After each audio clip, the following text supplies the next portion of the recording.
मैं रुखसार हसन, मैं हूं गुलजार अहमद, मैं सर याकूब। आप देख रहे हैं GM authentic reaction YouTube channel. आपका हमारे इस चैनल पर दिल की अता गहराइयों से वेलकम। जो लोग हमारे साथ जुड़ चुके हैं, अगर आपको कंटेंट अच्छा लग रहा है तो ज़्यादा से ज़्यादा लाइक शेयर और सब्सक्राइब कर दें। तो चलते हैं, आज की वीडियो में बड़ी ही इंटरेस्टिंग वीडियो है। हमारे मुसलमानों का, स्पेशली पाकिस्तान के मुसलमानों का ये शिकवा है, चाहे हमारे अपने हालात जिस तरह के अभी हम ये उंगली ज़रूर उठाते हैं ठीक है मर्डर केस में कि वो मुसलमान को क्यों काउंटर किया गया। आज वीडियो लेकर हम आए हैं विकास दुबे पर। दुर्गावती साहब की वीडियो है, was Vikas Dubey encounter fake है। ये पूरी हिस्ट्री बताएंगे, उसके पूरे गैंग वार की वारदात भी बताएंगे किस तरह हुआ। पहले देखते हैं वीडियो, फिर देते हैं अपना रिएक्शन। नमस्कार दोस्तों, justice delivered, proud of you Yogi ji. साम दाम दंड भेद, no waste of time, Vikas Dubey was not meant for prosecution. Hashtag Yogi rocks, work in silence, let the trigger make some noise. Everybody is gangster until the real gangster arrive. If you are bad, I'm your dad. क्या हुआ? अच्छा ही हुआ ना, मर गया criminal. इतने cases थे इसके ऊपर, कहां अरेस्ट होता, पुलिस अरेस्ट करती, कोर्ट में केस जाता, सालों तक केस लटकते रहता और फिर बेल मिल जाती। कहां जस्टिस मिल पाता है ऐसे। अच्छा हुआ गेम इंस्टेंट जस्टिस मिला, गेम ओवर, बात खत्म, है ना। अगर आप भी ये सोचते हो दोस्तों तो क्या बताऊं, बड़े भोले हो यार आप। आपकी थिंकिंग बड़ी सिंपलिस्टिक है। थोड़ा एक कदम आगे सोचकर देखो, क्या प्रॉब्लम है इस टाइप की थिंकिंग में, मैं वीडियो में आगे बताता हूं। लेकिन पहले हम बात करते हैं कि एक्चुअली में हुआ क्या। तो Vikas Dubey one of the most wanted criminals थे कानपुर के। इन पे 60 से ज्यादा क्रिमिनल केसेस थे, मर्डर, रॉबरी, किडनैपिंग के, और इनके किस्से सालों से सुनने को मिल रहे हैं। 2001 में बीजेपी लीडर संतोष शुक्ला का मर्डर हुआ था, जो कि उस टाइम पर मिनिस्टर ऑफ स्टेट थे उत्तर प्रदेश सरकार में। बीजेपी रूलिंग गवर्नमेंट थी उत्तर प्रदेश में, और ये प्राइम अक्यूज थे उस मर्डर के। एलेज किया जाता है कि यह मर्डर पुलिस स्टेशन में हुआ था और 15 पुलिस ऑफिसर्स आई विटनेस थे इस मर्डर के, लेकिन फिर भी विकास दुबे बच के निकल गए। इसलिए एलेज किया जाता है कि विकास दुबे के कनेक्शन ऑलमोस्ट हर पॉलिटिकल पार्टी में थे उत्तर प्रदेश में, बीजेपी, बीएसपी, एसपी, और यही रीजन था कि ये बचकर निकल पाए इतना बड़ा मर्डर करने के बावजूद भी। कि मतलब रूलिंग पार्टी के पॉलिटिशियन का मर्डर हो गया पुलिस स्टेशन के अंदर, फिर भी रूलिंग पार्टी कुछ नहीं कर पाई उस टाइम पर। पिछले हफ्ते 3 जुलाई को 8 पुलिस ऑफिसर्स की हत्या हो गई उत्तर प्रदेश में, और उसके लिए भी प्राइम अक्यूज्ड विकास दुबे को ही बताया गया था। और 3 जुलाई के बाद से जितने भी ये विकास दुबे के गैंग के मेंबर्स हैं, ये सब एक एक करके मारे गए पुलिस के साथ एनकाउंटर में। 9 जुलाई को प्रभत मिश्रा, इनके गैंग के एक मेंबर, वो मारे गए। पुलिस कहती है कि पुलिस अपनी गाड़ी का पंचर ठीक कर रही थी, इन्होंने भागने की कोशिश करी और एनकाउंटर में मारे गए। रणबीर शुक्ला, एक और इनके गैंग के मेंबर, वो मारे गए। पुलिस कहती है ये गाड़ी चुराकर भाग रहे थे, तब इनका एनकाउंटर हो गया। 8 जुलाई को अमर दुबे का भी एनकाउंटर हो गया ऐसे ही। इससे पहले प्रकाश पांडे, अतुल दुबे, इनका भी एनकाउंटर हो गया, एनकाउंटर में मारे गए। और 10 जुलाई को सेम कहानी रिपीट होती है विकास दुबे के साथ। ये पुलिस की कस्टडी में थे। पुलिस कहती है कि इन्होंने गन छीनकर भागने की कोशिश करी और भागते भागते इनका भी एनकाउंटर हो गया और ये मारे गए। मेरे को जॉली LLB2 फिल्म का डायलॉग याद आता है, आपकी कहानी में बहुत इत्तेफाक है। सोशल मीडिया पर बहुत से लोगों ने एलेज किया है कि ये एनकाउंटर फर्जी था, और कुछ लोगों ने तो पहले से ही प्रेडिक्ट कर दिया था कि पुलिस यहां पर एनकाउंटर करने वाली है। जैसे कि राजदीप सरदेसाई जी ने जुलाई 9 को ही ट्वीट करके कहा था कि एक रिटायर्ड IPS ऑफिसर ने उन्हें बताया था, it is unlikely Vikas Dubey will be caught, he and his associates will mostly be encountered. कि उन्हें पता है कि इनका एनकाउंटर होने वाला है, क्योंकि there are too many secrets about too many big people. वो कुछ ऐसे राज जानते हैं विकास दुबे जो बहुत बड़े बड़े लोगों को एक्सपोज कर सकते हैं, इसलिए एनकाउंटर करना सेफेस्ट ऑप्शन रहेगा उन बड़े बड़े पॉलिटिशियन, सिस्टम में बैठे लोगों को बचाने के लिए। ये डेफिनेटली एक सवाल है जो यहां पर उठता है, क्योंकि आप विकास दुबे की हिस्ट्री देखिए, इतने सालों से वो बचकर आ रहे थे, पॉलिटिकल पार्टीज में इतने कनेक्शन थे, तो कोई डाउट नहीं है कि बड़े बड़े कनेक्शंस होंगे उनके एग्जिस्टिंग सिस्टम में लोगों से। अब मैं यहां पर कोई जजमेंट नहीं दूंगा कि एनकाउंटर असली था या फर्जी था, यह सिर्फ इन्वेस्टिगेशन के बाद ही पता लग सकता है। लेकिन मैं आपको कुछ चीजें दिखाना चाहूंगा जिससे शक पैदा होता है। पहला यह है जो कि डॉक्टर NC अस्थाना ने भी बताया, एक रिटायर्ड IPS ऑफिसर्स की, ये जो गाड़ी जो पलटी हुई है, जहां पे एलेज किया गया है वो भागने की कोशिश कर रहे थे, ये गाड़ी बड़ी ही सीधी सी सड़क पे पलटी हुई है। उसके आसपास ओपन खेत थे, कोई रीजन नहीं था गाड़ी पलटने का। यहां पर सारे दरवाजे बंद हैं, बड़ी क्लीन तरीके से पलटी हुई है गाड़ी। दूसरा एक वीडियो निकला है जिसमें 3 गाड़ियां टोल प्लाजा से गुजर रही हैं करीब 4 बजे और उसमें विकास दुबे दूसरी गाड़ी में बैठे थे, उस गाड़ी में नहीं थे जो गाड़ी पलटी हुई है। तीसरा एक सुबह 6:30 बजे का वीडियो आया जो कि समय है आधे घंटे पहले जिस टाइम पे इनकाउंटर हुआ था। वीडियो में हम देख सकते हैं कि पुलिस मीडिया वालों को आने से रोक रही है। मीडिया की गाड़ियां फॉलो करने लग रही थी विकास दुबे की गाड़ी को, लेकिन मीडिया को रोक दिया गया इनकाउंटर के कुछ टाइम से पहले कि मीडिया वहां तक ना आ पाए। चौथा, जब आई विटनेस लोगों से पूछा गया, वो लोकल लोग जो वहां मौजूद थे जब ये इनकाउंटर हुआ था, उनसे पूछा गया कि क्या आपने कोई एक्सीडेंट होते हुए देखा था, तो उनका कहना था कि उन्होंने कोई एक्सीडेंट होते हुए नहीं देखा, उन्होंने बस गन शॉट्स की आवाज सुनी थी। और पांचवा सवाल यह उठता है कि क्या पुलिस ने कोई हैंडकफ्स नहीं लगा रखे थे विकास दुबे के ऊपर कि वो आराम से गन छीन कर भागने लगा यहां पर? क्या पुलिस ने कोई भी सिक्योरिटी मेजर नहीं यूज किया था कि इतना आसान है इन क्रिमिनल्स के लिए भागना? पुलिस पकड़ती है, हर बार ये किसी ना किसी तरह से भाग जाते हैं, फिर इनकाउंटर होता है। तो ये सवाल यहां पर खड़े होते हैं। अगला इशू है, जो लोग इस इनकाउंटर को सपोर्ट करने लग रहे हैं ये बहाना देकर कि हमारा जस्टिस सिस्टम तो वैसे भी टूटा हुआ है, ये केस कोर्ट में जाता सालों तक लटकते रहता है, यहां पर कोई जस्टिस नहीं मिलता, justice delayed is justice denied, तो अच्छा हुआ है इनकाउंटर हो गया यहां पर। देखिए, मैं समझ सकता हूं कि आप ऐसा क्यों सोच रहे हैं। मैं मानता हूं कि हमारे देश में जो जस्टिस सिस्टम है वो अच्छा नहीं है, बहुत स्लो है, बहुत टाइम लगाता है जस्टिस देने में, और बहुत अक्सर हमें देखने को मिलता है कि justice delayed is justice denied. लेकिन इस चीज की जो रूट कॉज है हमें वो समझनी पड़ेगी। यहां पर जिस सोल्यूशन की आप तलाश कर रहे हैं वो इनकाउंटर्स में नहीं है सोल्यूशन, वो रूट कॉजेज में है, जो कि मैं बाद में बताता हूं। इनकाउंटर्स में प्रॉब्लम क्या है दोस्तों, कि आज चलो क्रिमिनल का इनकाउंटर हुआ, ठीक हुआ, आप लोग तालियां बजा रहे हैं पुलिस के लिए, देखो अच्छा करा इनकाउंटर करके। यहां पर कल को पुलिस और इनकाउंटर्स करेगी, और इनकाउंटर्स करने में दोस्तों किसी ना किसी दिन एक बेगुनाह का इनकाउंटर होगा। इनफैक्ट होगा नहीं, ऑलरेडी होने लग रहा है ऐसा। 2018 में, आज से 2 साल पहले, इंडिया टुडे ने इन्वेस्टिगेशन करी थी उत्तर प्रदेश में और पता लगाया था कि कैश फॉर एनकाउंटर स्कीम चलने लग रही है। इंडिया टुडे के रिपोर्टर्स अंडर कवर बन के गए, एक बिजनेसमैन की तरह बन के पुलिस ऑफिसर्स के पास, और इन्हें बोला कि देखो मेरा ये जो कॉम्पिटिटर है ना, उसके खिलाफ मुझे एक केस बनवाना है, एक बैंक रॉबरी का, तो किसी बेगुनाह को पकड़कर उसका इनकाउंटर कर दो ताकि मैं उसको केस में फंसा सकूं यहां पर। और कुछ पुलिस वाले दोस्तों रेडी हो गए करने के लिए। 8 लाख रुपए में पुलिस वाले रेडी हो गए एक एनकाउंटर करने के लिए एक बेगुनाह इंसान का। पैसों के लिए, प्रमोशन के लिए, पब्लिसिटी के लिए, इन सब रीजंस के लिए बड़ी आसानी से बेगुनाह लोगों के इनकाउंटर्स करे जा सकते हैं और ऑलरेडी करे जाने लग रहे हैं।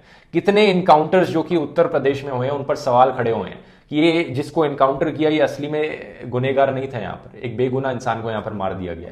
विवेक तिवारी का केस याद है, वो भी सिमिलर सही केस था, एक एप्पल का एम्प्लॉय था। उत्तर प्रदेश में 800 से ज्यादा ऐसे फेक इनकाउंटर्स के एलिगेशंस है, यानी 800 से ज्यादा केसेस जहां पर शायद पुलिस ने एक बेगुनाह इंसान का मर्डर कर दिया।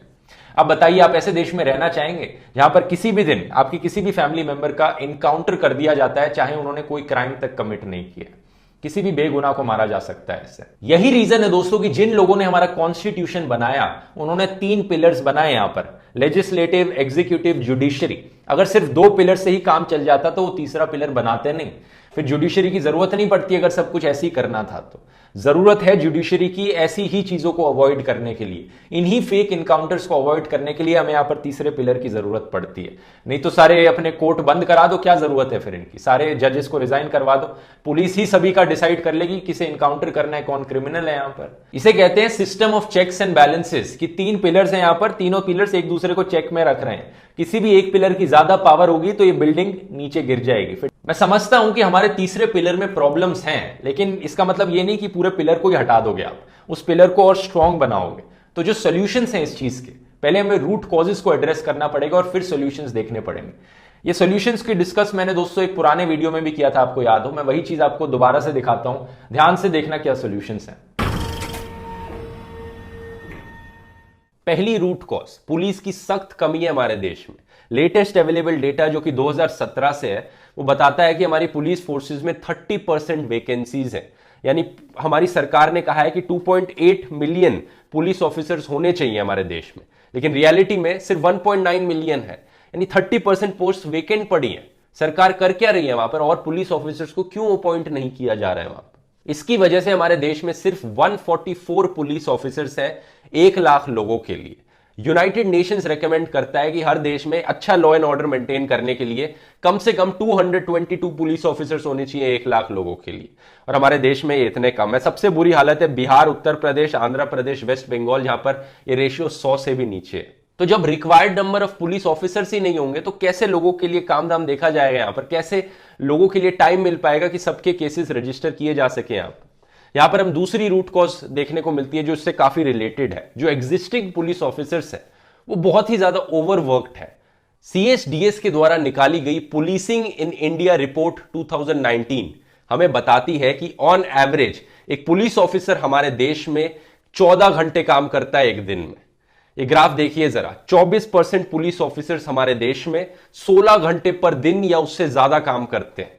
सोचकर देखिए क्या है, मतलब हम लोग 8 घंटे काम करते हैं और एक पुलिस ऑफिसर को, इतने सारे पुलिस ऑफिसर्स को 16 घंटे या उससे ज्यादा काम करना पड़ रहा है। ऊपर से 50% पुलिस ऑफिसर्स कहते हैं कि उन्हें हफ्ते में एक दिन भी ऑफ नहीं मिलता है।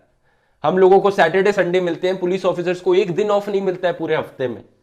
कैसे काम चलेगा ऐसे? उनकी मेंटल हेल्थ पर क्या इफेक्ट पड़ेगा इससे? कैसे कोई नॉर्मली काम कर सकेगा ऐसी कंडीशंस में?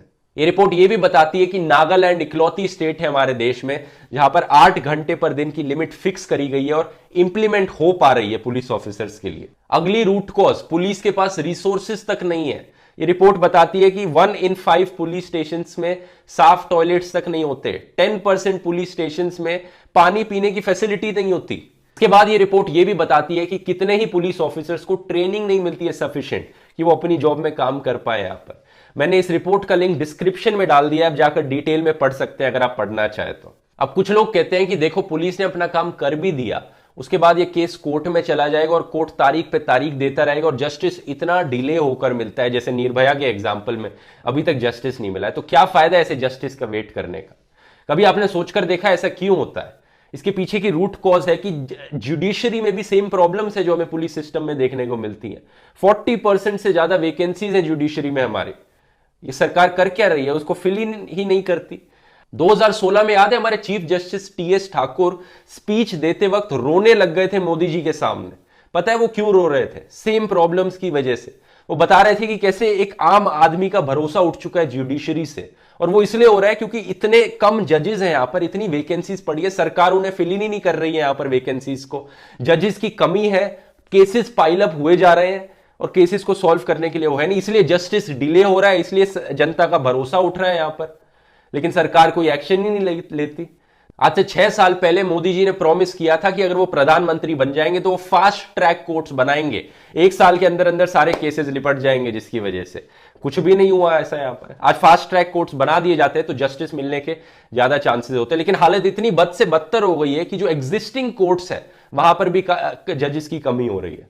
अगली रूट कॉज है कि हमारी पुलिस पॉलिटिशियंस के हाथ में एक पपेट की तरह बनकर रह गई है। अगर पुलिस पॉलिटिशियंस के इशारों पे नहीं नाचेगी तो उनका उठा के ट्रांसफर कर दिया जाएगा, और यही होता भी है। बहुत सारे ऐसे केसेस देखने को मिलते हैं। इस चीज को रोकने के लिए 2006 में सुप्रीम कोर्ट ने 7 डायरेक्टिव्स बताए थे कि पुलिस सिस्टम में क्या चेंजेस लाने चाहिए। वो डायरेक्टिव्स बेसिकली फोकस करते हैं कि कैसे पुलिस को और अकाउंटेबल बनाया जा सकता है और इंडिपेंडेंट बनाया जा सकता है हमारी सरकार से, जिसकी वजह से हमारा law and order system improve होगा। तो इस वीडियो को शेयर कीजिए दोस्तों, स्पेशली उन लोगों के साथ जिन्हें लगता है कि इनकाउंटर्स होना अच्छी चीज है, ताकि वो लोग भी समझ पाएं कि रूल ऑफ लॉ होना कितना जरूरी है एक देश में। यहां पर उम्मीद करता हूं ये वीडियो पसंद आया होगा दोस्तों। अगर आपको मेरा काम पसंद आता है, मुझे सपोर्ट कर सकते हैं patreon.com/ध्रुव राठी पर, या यूट्यूब मेंबर बन के ज्वाइन बटन क्लिक करके, ताकि ऐसे ही और वीडियोस मैं आपके लिए बनाते रहूं।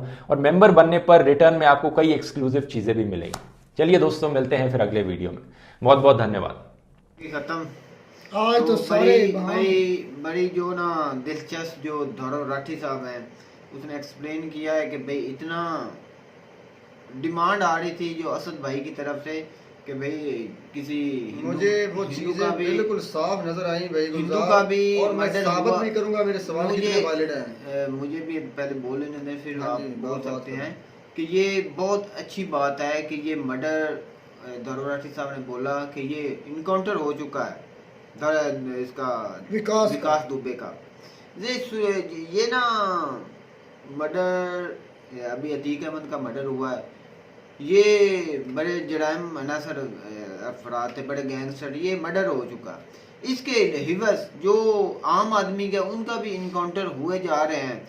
ये गलत, ये मसले का हल नहीं है भाई गुलजार। ये ध्रुव राठी साहब ने बोला है कि ये मसले का हल नहीं है। ये तो अच्छा होगा कि ये 2 गैंगस्टर खत्म हो चुके हैं, ये अवाम वाह वाह कर रही है, ये अच्छा हुआ गैंगस्टर थे, पर उसके हिवस जो पुलिस है वो आम आदमी का भी पैसे की खातिर वो इनकाउंटर करने पर मजबूर हो जाएगी और आदत पड़ जाएगी। ये मसले का हल नहीं है, इसको किसी और तरीके से हल करना चाहिए। ये तो अच्छी बात है कि ये यार जो ज्यादा चाय चाय करते थे ना कि सिर्फ मुसलमानों को इनकाउंटर किया जा रहा है, विकास दुबे का पूरा गैंग, हाँ। उन्होंने ये नहीं कि विकास शुक्ला है, उसके बाद और भी 3-4 नाम आए हैं। नहीं रुखसार भाई, आज तो वो तो होगी क्लियर कि विकास दुबे का वो कत्ल हुआ, पूरा गैंगस्टर जो है वो एक भी नहीं बचा, सारे हिंदू थे। ये तो क्लियर हुआ कि उनका भी इनकाउंटर हुआ है। पर जो दारो राठी साहब ने बताया है ना कि ये कानून के मुताबिक नहीं ठीक, ये इंसाफ नहीं मिलता, इसलिए ये मजबूर हो चुके हैं कि क्या से फिर इंसाफ दिया जाता? हाँ, भाई, ये जो सवाल जज है ना, जो पाकिस्तान और छोड़ इंडिया दिया में ना, जाता। हाँ यही है यार, ना, ये पैसे देख, की हिवस मेरी जो बात होता है सुन वो यार, छोड़ मेरी देते बात हैं, सुन, तो यहाँ मजबूरन पर- भाई वो उसको खात्मा करने के लिए ये स्टेप उठाया जाता है। दौरव राठी साहब ने बात एक बहुत बहुत ज्यादा अच्छी की है, आम लेवल से बहुत ऊपर की बात है जो हर आदमी को समझनी चाहिए, और हर पढ़ा लिखा आदमी मेरी इस बात को भी एग्री करेगा कि ये बात ठीक है। देखो, ये गैंगस्टर मरते तो सही, मरते कानून के जरिए अदालत इन्हें सजाए मौत देती, हाँ इन्हें रिमांड पर लिया जाता और सिस्टम को बिल्कुल 100% ठीक किया जाता, पुलिस ठीक की जाती, जजेस ठीक की जाते, वकला को मतलब कि ठीक किया जाता। और जिन लोगों की वजह से ये इतना ऊपर आया या जो और इनकी बैकग्राउंड में बैठे हैं मुजरिम, मेरी बात सुनो भाई, इनकी बैकग्राउंड में जो और मुजरिम बैठे हैं जिनसे इनके लिंक हैं, ये पूरा सिस्टम ही साफ हो जाता, वो लोग खुल के सामने आ जाते और उन्हें भी सजाएं मिलते। अच्छा, ये सिस्टम ठीक हो जाता तो ऐसे गैंगस्टर ही ना होते। तो अब अच्छा जो भाई, बात, मेरा बात सवाल का वो क्या मतलब है, ये- एक मिनट ये यार, सारा सिस्टम खराब है तो ये ऐसे गैंगस्टर मेरी बनते बात हैं। सुनना मेरे भाई, मेरा ये सवाल का करने का क्या मतलब है, जो सीएम है योगी साहब, योगी आदित्यनाथ, योगी आदित्यनाथ, उनको सिर्फ एक पहलू की तरफ नहीं सोचना पड़ेगा, उनको इन सब चीजों के बारे में सोचना पड़ेगा, तभी ये पूरा मुआशरा ठीक होगा। आज ये मरे हैं, कल को 10 और नहीं, एक मिनट, अब तुम्हारा वो जो सवाल था इससे मुसलमान ही क्यों, वो हाँ? अभी है कि खत्म हो गया?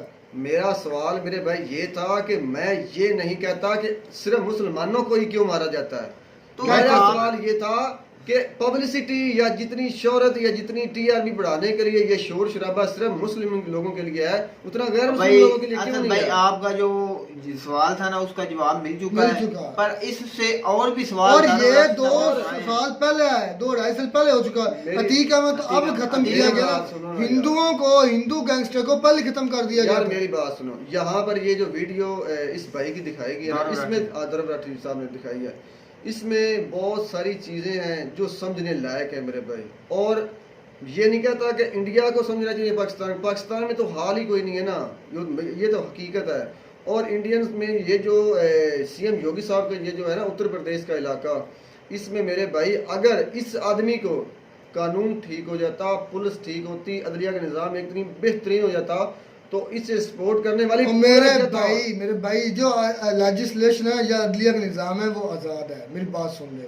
और उसका कानून बदलने के लिए आपको जो असम्बली होती है, पार्लियामेंट या असम्बली जो होती है, उससे 2/3 मेजोरिटी को भी बिल पास करवाना या कोई नया कानून लेकर आए, उसके लिए 2/3 मेजोरिटी लेकर आनी होती है। और 2/3 मेजोरिटी लाने के लिए बहुत मुश्किल है ये, क्योंकि 2/3 ज़ाहिर बात है और भी कई पार्टीज उसमें शामिल है, तो वो जो दूसरी पार्टीज होती हैं वो फिर इस तरह गैंगस्टर को के साथ मिलती हैं और ये कानून पास नहीं होने उन देते। जो आज आवाज उठाई जा रही है अतीक अहमद के खिलाफ, कोई भी आवाज नहीं उठ रहा, अवाम से कोई भी नहीं, एक भी पर्सन नहीं उठ रहा। मैंने भाई जो भी मुखालिफ पार्टी है ना, मेरी तो बात सुने असद भाई, जो भी योगी सर की मुखालिफ पार्टी है वो ही सिर्फ आवाजें उठा रही है, आम पब्लिक कोई भी बोल नहीं रही, कोई नहीं बोल रहा। यार मेरी बात, यही पैदा करते हैं जो ये जो बैठे हैं मैंने असम्बलियों में बैठे हैं, इसीलिए यही गैंगस्टर यार पैदा करते मैंने हैं। इसलिए ये बात किया। देखो मैं एक मिसाल देता हूँ, मेरी ऐसी बातों से आपको समझ नहीं आएगी, मैं एक मिसाल देता हूँ। जैसे मैंने एक पहले मिसाल दी थी कि अगर घर का एक घर है ना, तो उसके बाहर आपने चौकीदार रखा हुआ है, पहली बात तो चौकीदार को ठीक होना चाहिए, उसके बाद घर के अंदर आ जाओ तो मेरे भाई आपको एक किचन में बावर्ची मिलेगा, ऐसी बात है, वो आपको आप देते हैं उसे चीज़ें और वो आपको पका कर देता है, ऐसी ही बात है। उसके लिए आपका बावर्ची ठीक होना चाहिए, आपको खुराक तभी ठीक मिलेगी। ये सारा निज़ाम ऐसे है कि अगर फौज है ना मेरे भाई सिक्योरिटी गार्ड, तो मेरे भाई पुलिस आपका बावर्ची है, वो मुजरिम को साफ करेगा कानून के जरिए और अपने ठीक तरीके से काम करेगा, तो आपको शफाफ किस्म का माशरा मिलेगा। समझ में आई मेरी बात? ये तो बहुत लंबी बात है। वो यूरोप लंबी में नहीं है, या आपको अमेरिका समझ में में आने ऐसा वाली बात निजाम है मिलता सर, है। आपको समझ में यार आने वाली वो बात इंडिया में मेरी बहुत मुश्किल मेरी है बात भाई। सुने, वो अपना देखेंगे। हमारा जो सवाल था ना कि ये जो योगी ये तो है बहुत मुसलमानों पर ये जो दौरा राठी साहब ने आवाज उठाई है, ये लैंड छिड़ी है, ये बहुत बहुत ही लंबी लंबी है, है, ये बहुत ही लंबी है। अभी इसको बहुत काम करना हमारा इस पे बहुत काम करना पड़ेगा, दोनों मुल्कों को, इंडिया को भी और पाकिस्तान को भी, तब ये निजाम ठीक हो जाएगा। ये यूरोप में या अमेरिका में ऐसे निजाम मिलते हैं देखने को। तो जो आपका आवाज और एक सवाल और जो भाई का आपका बिल्कुल सवाल ठीक था था ना कि मुसलमानों को टारगेट किया जा रहा है, यार, उसके मेरा- रिलेटेड हमने अब ये वो वीडियो दफन हो गया। मेरी चुका है। बात अब ये सवाल मेरी नहीं बात तो बनता। सुनो यार। और दूसरा सवाल भाई का बिल्कुल ठीक था कि अगर पुलिस की डिमांड पूरी नहीं होती एक स्टेट में जितनी चाहिए, अगर उतनी नहीं है मेरे भाई, तो जुर्म कभी खत्म नहीं और होगा। यार उसने सारी वजूहत बताई हैं कि एक तो मतलब कि हमारी वो डिमांड थी, और भी काफी वजूहत हैं, लेकिन उन्होंने एक्सप्लेन सारा कुछ कर दिया है। पोस्टमार्टम आज करके उन्होंने कमाल दिखाया कर है दिया उन्होंने कि ये वीडियो में। मसले का हल नहीं है इनकाउंटर। हाँ जी, इस तरीके से ये एक आर्जी सा आर्जी है। अगर आपने पुलिस सिस्टम ठीक करना तो फिर आपको इस्लाहात करना होंगे इस्लाहात और कानून चेंज करने होंगे। उसमें बहुत मुश्किलात उसमें आस्ता आस्ता आएंगे, लेकिन चलो पहला स्टेप तो वो ले चुके। और मेरा ख्याल में आने वाले कुछ वक्तों में हमसे तो वो काफ़ी बेहतर है ना, आने वाले वक्तों में ये भी आई थिंक जिस तरह वो माशरे अब बेहतर हो रहा है, पढ़ लिख रहा है, तो और भी बेहतर हो जाएगा। तो उम्मीद करते हैं आपको भी हमारी ये रिएक्शन, ये वीडियो अच्छी लगी होगी। वीडियो अच्छी लगी हो तो हमारे चैनल जरूर सब्सक्राइब कर दें। मिलते हैं नई वीडियो में नए टाइम के साथ, तब तक दीजिए इजाज़त। अल्लाह हाफ़िज़।